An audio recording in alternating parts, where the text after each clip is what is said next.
પણ એ સાસુ વહુની મારે વાત કરવી છે. દીકરાની વહુને તાવ આવી ગયો એટલે સાસુબાઈ એવું કીધું કે તમે સેવામાંથી છૂટા તમે તાર થઈ જાઓ, 5-15 દી આરામ કરી લો, પછી આવજો. પણ જે છેલ્લો દિવસ હતો અને બરાબરનો તાવ ભરાણો હતો, ત્યારે એના દિયર હતા ને, એ શિયાળાના સમયની અંદર હાની પીલાવવા માટે જતા હતા, તલનું તેલ કઢાવવા માટે જતા હતા. એટલે દિયરને કીધું કે ભાઈ તમે જાઓ છો તો મારા હાથે થોડીક હાની લેતા આવશો? હા ભાભી, લેતો આવીશ. બપોર પછીના 3-4 વાગ્યાનો સમય, અને વાટકાની અંદર થોડીક એવી જબલાની અંદર એને હાની આપી અને વાટકાની અંદર મૂકી દીધી. હાહુ બાને પૂછ્યા વગરના ગોળ અડાય નહીં, ગળપણ અડાય નહીં. અને અત્યારે ઢેફલા ઉલાડો ને તોય હાહુ બા બિચારા હામું જોતા રહી જાય, કે હમણાં મન દે પણ હાહુ બાને દે નહીં. હાહુ બાને એમ કે બા તમારે ખાવું હતું તો લ્યો, હવે ઉભા તૈયાર છો લેતા હોય ને તમે યારે, પણ હવે હું તમે ત્યાં ઝાપટી ગયા હોય, ડબલાની અંદર માંડી 1-2 વધ્યા હોય. પણ એક સમય હતો કે જયારે તમારે ગોળ ખાવો હોય ને તો સાસુબાને પૂછવું પડતું. દીકરાની વહુને એવું થયું કે મારે હાહુને કેમ મારે પૂછવું? લગ્નના 15-17-20 દિવસ હજી થયા છે, અને સાસુને પૂછી જ કહું કે સાસુ ગામને એમ કે બીજા આવશે ને ત્યારે કે મારે બહુ ખાધોકડી બહુ છે, એને પૂછાય નહીં, એનું હાહુનું માથે ઓઢવું પડતું હતું. એ હાની હતી ને વાટકાની અંદર બરાબર દબાવી ઢાંકી અને મૂકી રાખીને બીજેથી સાસુબાઈ હુકમ કર્યો તમને તાવ આવ્યો છે ને એટલે હવે અનાજ હું દળીશ, તમારે દળવાના નથી. દીકરાની વહુ બિચારી 3-4 વખત રાતે ઊભી થઈ હાની વાટકો ને લઈ આવું, પણ 3-4 વખત હાહુબાઈ જાગ્યા. હાહુબાઈ એવું કે તબિયત બરોબર નથી લાગતી, વહુ બેટા હુઈ જતું. અને પછી હવે તો એ અનાજ ભંડારની અંદર જવાનું બંધ થઈ ગયું. બીજે દિવસે સાસુબા આવ્યા, ઘંટલાનું પડ 2 બારા કાઢ્યા. તેની યાર ઓલો વાટકો હતો ને એ બારો નીકળો. વાટકાની અંદર જોયું કે આમાં શું છે, હાની દેખાણી. એટલે તરત અંદરથી એમ થયું કે મારે વહુને મારાથી આવી રીતે છુપી છુપી ખાવી પડતી હશે, હું એટલી બધી કઠોર લાગતી હશે ને. આ હાહુબાન 2 હાથને જોડીને વિનંતી છે, એના માટેની વાત થાય છે.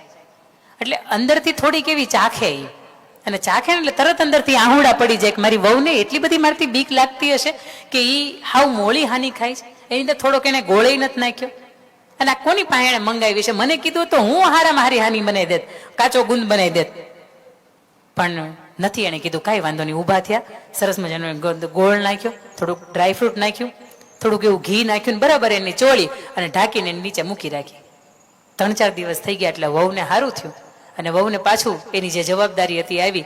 સાસુબા કઈ બોલતા નથી કે આ હાનીનો આવો કઈ કાર્યક્રમ મેં કર્યો છે. બોલી 3-4 દીથી ખાવી હતી, પાછી આવી 5મા દિવસે ઘંટલો પડ 2 જેવું બારું કાઢે એટલે અંદરથી પેલો વાટકો છે ને એને આમ નીચેથી જોઈને પાછો એને બારો કાઢે. એને એમ છે કે કઈક વયો નથી ગયો ને, હાહુબા કઈક લઈ નથી ગયા ને, લઈ ગયા પછી હાહુબાને પૂછાય ને કે ઓલો વાટકો તમે લીધો તો? એમ હું પૂછું, કારણ કે હંતાડીને મૂક્યું હોય એમાં ઢાંકણું, એનું જે રકાબી જેવું ઢાંક્યું હતું એ ખોલે ને પછી જુએ છે અંદર સુગંધ સરસ મજાની આવે છે, મીઠી સુગંધ આવે છે. થોડીક એવી લઈને ચાખે છે, અને એ ગળી લાગે ને, સરસ મજાનું ડ્રાયફ્રૂટ ને એવું નાખ્યું હોય એટલે એ નાકમાંથી આહુડા પડી જાય કે મારી હાહુ છે ને તમારી માં જેવી છે. પણ બીકની મારી હું એની પાસેથી માંગી ન શકી, કે એની સામે હું કઈ કહી ન શકી, પણ એને મારું કેટલું ધ્યાન રાખ્યું છે. ભલે એને મને કીધું નથી, ભલે આખા બોલા છે, પણ મારું ધ્યાન એ બહુ રાખે છે. મને તાવ આવતો હતો ને તો એની અંદર એને ઘી બી નાખ્યું છે કે કાચો ગુંદે બનાવીને રાખ્યો હશે. પણ આ સમયગાળાની અંદર સાસુએ બોલતા નથી અને વહુએ કઈ બોલતા નથી. આ વાતને વર્ષો વીતી જાય, કોઈ કઈ બોલતું નથી, અને વર્ષો પછી જે સાસુ છે ને ગઢા સાસુ થઈ જાય. જે વહુ હતું ને એ હવે સાસુ થઈ જાય, અને એની ઘરે 3જી નવી વહુવારું આવે. અને આ સાસુ વહુ જે બેઠા બેઠા વાત કરતા હોય કે દીકરા દીપકની વહુ છે ને પરણીને આવી ડાઈ છે ને, હા હા બા બહુ ડાઈ છે, કયાગરી છે, હા બા કયાગરી છે, નમણી છે, સુંદરે દેખાય છે, હા બા બધુંય સારું છે, દીકરાને ગમે એવી છે, હા બા બધુંય સારું છે. કઈ તને એવું લાગે છે કે કઈ ખૂટે છે એનામાં? અને તે દિવસે સાસુ બન્યા હતા ને સાસુ એમ કે છે પણ થોડીક મોળી લાગે છે, આમ કામકાજે થોડીક વાળી વર્તનથી થોડીક આમ મને મોળી લાગે છે. અને ઈ જે ગરડા સાસુ થઈ ગયા હોય ને એવું કે વર્ષો પહેલા ઓલી જે હાની મોળી હતી અને એની અંદર મેં થોડોક ગોળ નાખ્યો ને એની મીઠી કરી દીધી ને, આ દીકરાની વહુ થોડીક મોળી છે ને તો એની અંદર થોડોક ગોળ નાખ, થોડી હાકર નાખ, અને એને પણ મીઠી કરવાની જવાબદારી તારી માથે છે. એ 20, 21, 22 વર્ષની ઉંમરે પરણીને આવે ને તો એને લાપસી નથી જ આવડતી ભાઈ.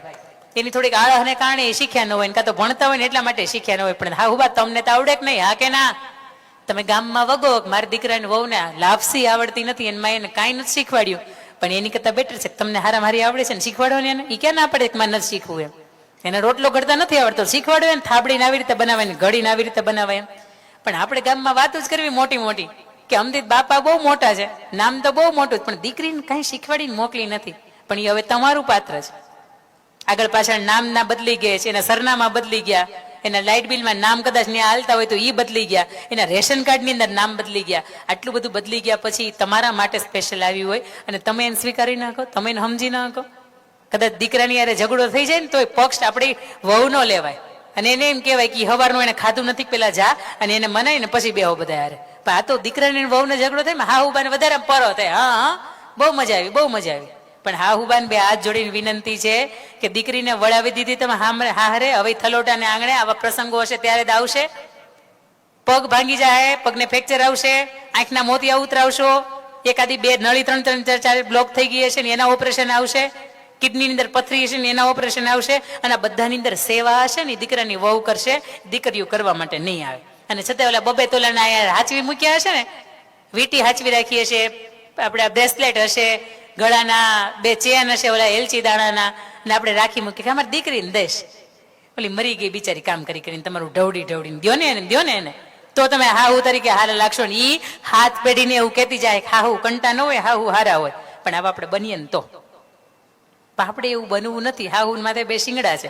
અહીંયા મને એવું લાગે છે કે બધા હાહુ છે ને એ હારા જ છે, 2 શિંગડા વાળા કોઈ હાહુ નથી. વાગડ પ્રદેશ હતો ને એમાં કહેવાતું કે વાગડની વઢિયારણ સાસુ દોયલી. પણ આપણા આ ઉત્તર ગુજરાતની અંદરની ભૂમિકા કદાચ ફળદ્રુપ એવી છે કે માતાજીના આશીર્વાદ હશે કે હાહુ આવા નથી. છતાંય તે વહુ તરીકે જો આપણે સાસુની યારે ક્યાંક ભેદભાવ રાખતા હોય ને તો વિચારજો કે માનું પાત્ર છોડીને આવ્યા ને પછી આજ માં એવી છે કે આપણને હાથ પકડીને શીખવાડ્યું છે. લગ્ન થઈને આવ્યા ને કેટલાને ખબર પડતી હતી હુરાપુરા દાદા કોને કહેવાય, એને કેમ પગે લગાય, માતાજીની નિવેદ કેમ થાય, કાંઈ ખબર નહોતી પડતી. આપણે હા ઊભા ઘડા હતા, પણ આપણને યોગ્ય શેપમાં વાળ્યા હોય, આપણને બધું શીખવાડ્યું હોય, આપણને મર્યાદા શીખવાડી હોય, પરિવારની સંબંધો શીખવાડ્યું હોય, તો બધું આપણે સાસુબા માટે એની પાસેથી આપણે શીખ્યા છીએ. એટલે એના સાસુની યારે તો બીતા હતા, પણ તમારથી બી ન રહે ને આની જવાબદારી ખાસ કરીને આજની દીકરીઓ જે પરણીને જે સાસરે જાઓ છો ને આપને મારે સોંપવી છે. અને છેલ્લી મારે આપણે માતૃવંદના તરફ લઈ જવાય કે માએ તમારા માટે, મારા માટે, સમાજ માટે, ગામ માટે, પરિવાર માટે કે માતાજીના થાનક માટે એને ખૂબ કર્યું છે. અને આવા સમયગાળાની અંદર માને જ્યારે ઘરની અંદર ઇજ્જત ન મળે, આ માની માટે આપણે 5-5 હજારની, 15-15, 20-20 હજારના આપણે પટોળા ઓઢાડીએ અને માં આપણી રજડતી હોય અને માને આપણે એક વખતે પૂછીને બા તમારે હાડી કેટલી, આજની જેટલી નવા પરણિત છે અથવા તો જેની 30-35 વર્ષની ઉંમર છે એ હાથ ઊંચો કરજો. તમારા પાસે 15 થી વધારે જોડી કપડા હોય તો હાથ ઊંચો કરજો. આમાં કરજો, મને ખબર છે. અને આ છેલ્લી વખત હાથ ઊંચો કરાવો, હવે નહીં કરાવું, હવે દિલથી નહીં કરાવું, કારણ કે હવે કાર્યક્રમ એ પતી ગયો. એમ 15 થી વધારે જોડી કપડા હોય હાથ ઊંચો કરજો. બહુ પ્રેમથી કરી દેવાનો, મારો હાથ ઊંચો જ છે.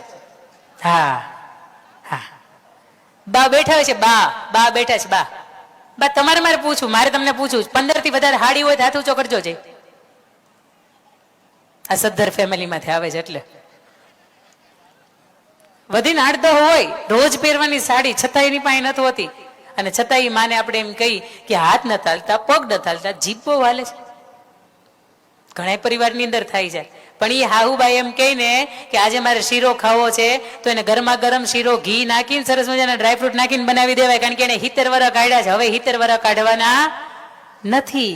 એ દાદા 10 વાગે ને બપોર પછી 5 વાગે એમ કે ચા પીવી છે, મસ્ત મજાની આદુ સરસ મજાનું ખાંડીને નાખીને મસાલા વાળી બનાવી દેવાની, કારણ કે દાદાને હવે 60, 65 ને 70, 80 વર્ષ થઈ ગયા છે. હવે 80 વર્ષ તમારી યાર કાઢવાના નથી. અને એને હૈયે ટાઢક થવી જોઈએ કે ભગવાન ઈશ્વર રે માણસનો અવતાર દે ને તો આજ પરિવારમાં દેજે, કારણ કે દીકરાની વહુ બહુ હારી મળી છે. તમારાથી છે ને પરિવારની મા બાપની ઇજ્જત ઉજળી છે. અને તમારાથી પરિવારના જે મા બાપ બેઠા છે ને ત્યારે મા તરીકે, બાપ તરીકે એને પૂછજો, નાનપણથી દાદાની હાજરી નહોતી, તમારા પતિને મોટા કર્યા છે, મોટા સસરા હોય એને ઘરે બધાને મોટા કર્યા છે, એને કેમ મોટા કર્યા છે, તે દિવસે એને આંખમાંથી આહુડા વહ્યા જાય. એક વખત એને પૂછજો જ ખરા, તમારા જીવનમાં તમે કેટલા સંઘર્ષમાંથી પસાર થયા છે. સીતાજીની વાત તો આપણે પછી કરીએ, એના સંઘર્ષની વાત તો પછી કરીએ, પણ ખાસ કરીને તમારા સાસુબાને, તમારી માતુશ્રીને પૂછજો કે તમારા જીવનમાં તમે કેટલા સંકટમાંથી પસાર થયા. એનીમાંથી અત્યારે કદાચ તમારા મારા જીવનમાં ગણીએ ને તો 5 સંકટ નથી, છતાંય આપણે એમ કહી કે મારા જીવનમાં તો બહુ દુઃખ છે. પણ એ માં છે ને એ આપણા માટે આદર્શ છે, એ બાપ છે ને એ આપણા માટે આદર્શ છે. અને આજ સુધીમાં જ્યારે પણ દીકરાઓએ લેણા કર્યા હોય ને, કરજ કર્યા હોય ને, તે દિવસે 2 હાથ જોડીને 2 ઝાપટ મૂકીને દીકરાને કાઢી નથી નાખ્યો. અને બાપે એવું કીધું છે મારા કાંડાની અંદર કમાણી છે, 5 ને 15 વીઘા વેચવા પડતા છે ને તો વેચી દેવું, પણ તું કરજ મુક્ત થઈ જાય. એવો બાપ આપણને મળ્યો છે ને એને પણ વંદન હોય. આવી માં આપણને મળી છે કે જેને સમાજ માટે, પરિવાર માટે આખું આપી દીધું. મેં કીધું એમ કે રામ રામ કરવા માટે આવે ને તો એનો હાથ મને ઘસાય ને એટલે મારા હાથની અંદર મને હાથ વાગે. તમે વિચારો તો ખરા એ કેટલો ઘહારો એને પરિવારનો લીધો હશે.